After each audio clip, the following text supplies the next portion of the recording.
Inflation remains too high, and the labor market continues to be very tight.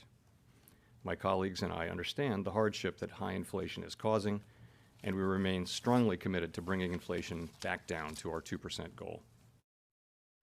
The process of getting inflation back down to 2% has a long way to go and is likely to be bumpy.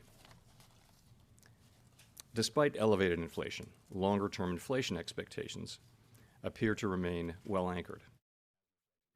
At today's meeting, the committee raised the target range for the federal funds rate by a quarter percentage point, bringing the target range to 4.75% to 5%. And we are continuing the process of significantly reducing our securities holdings.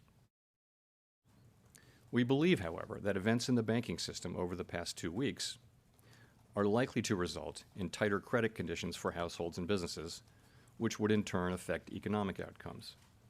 It is too soon to determine the extent of these effects, and therefore too soon to tell how monetary policy should respond. As a result, we no longer state that we anticipate that ongoing rate increases will be appropriate to quell inflation. Instead, we now anticipate that some additional policy firming may be appropriate. We will closely monitor incoming data and carefully assess the actual and expected effects of tighter credit conditions on economic activity, the labor market, and inflation. And our policy decisions will reflect that assessment. Our banking system is sound and resilient with strong capital and liquidity. We will continue to closely monitor conditions in the banking system and are prepared to use all of our tools as needed to keep it safe and sound.